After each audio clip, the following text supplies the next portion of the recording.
Chapter 18 The Treasure. When Dante returned the next morning to the chamber of his companion in captivity, he found Faria seated and looking composed.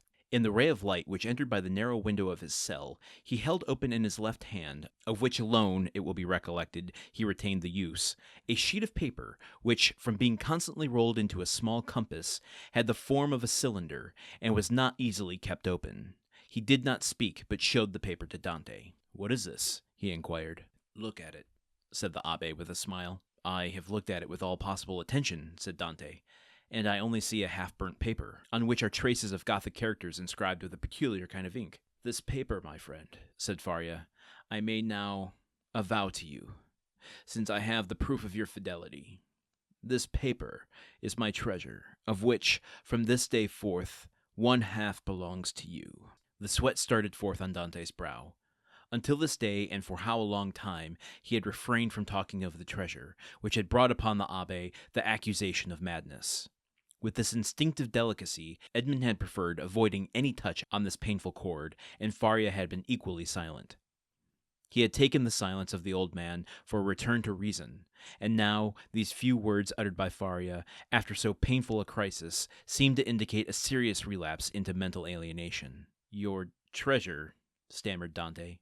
Faria smiled. "Yes," said he, "you have indeed a noble nature, Edmond, and I see by your paleness and agitation what is passing in your heart at this moment. No, be assured, I am not mad. This treasure exists, Dante, and if I have not been allowed to possess it, you will. Yes, you. No one would listen or believe me, because everyone thought me mad. But you must know that I am not. Listen to me, and believe me so afterwards, if you will." Welcome to Chapter 18 here on the Countdown of Monte Cristo. And we're talking treasure. Ha-cha-cha. Getting that bling, that cash, that ice. Let's not use that term anymore. The cabbage, the green, the dangling carrot, that paper that controls us all. Yeah, we're talking money. We're talking treasure. After so long of being just mentally and emotionally through the ringer, we are finally opening up to some adventure and some riches. Ooh, you can't hear my fingers kind of tapping back and forth like I'm an eccentric millionaire, like I'm Mr. Burns salivating over my pot of gold. But that indicates to me that we are going to be leading more into the adventure of this story. And listen, I have a direction I'm leaning, but let me pose it to you. After all we've been through to this point, do you find Faria mad? Do you think this treasure is real? What do you think he's going to reveal of its story? He says here at the end, no one would listen or believe me because everyone thought I was mad. So just listen to me, and then you can decide if you want to believe me or not. No one would even go that far. But you have proven to be here with me through all of this up till now without even asking about the treasure. So now I'm just saying, hey man, after this attack that I've had, just listen to me. Let me tell you a little story. And then, like any good story, you can decide if you think it's real or not. I don't know. Would you believe him?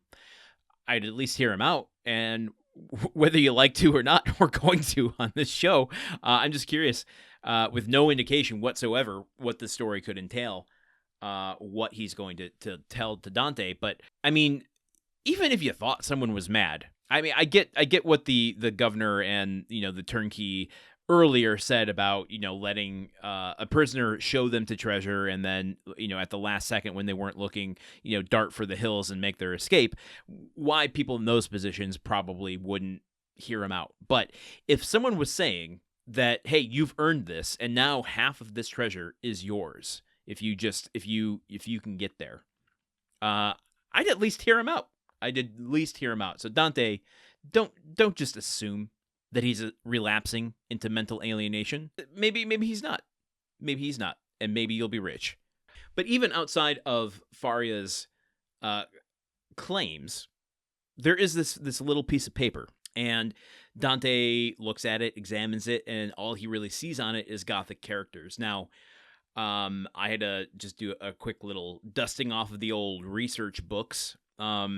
And listen, this could be me going too deep on this and seeing things where there isn't actually anything. But when this was written, I mean, the Gothic era was still kind of developing, at least in literature. But as far as writing goes, the characters that he would see here indicates something much older, something maybe Middle Ages or from the Renaissance. So whatever it is that Faria is showing Dante here, it is an artifact of some sort.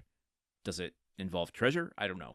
Dante doesn't seem to be able to decipher anything or make much sense of what he's seeing, but that's what's on there. So maybe evidence outside of Faria's just claims of having a story about treasure. Maybe he is crazy and he found this in, an old shoe in a house somewhere in Italy once. Who knows? But we can find out more as we continue with Chapter 18 tomorrow here on the Count of Monte Cristo. You know where to find me. I'll see you then. Okay, goodbye. The Countdown of Monte Cristo is part of the Gruntwork Podcast Network. This show is produced, edited, and hosted by Landon Solano.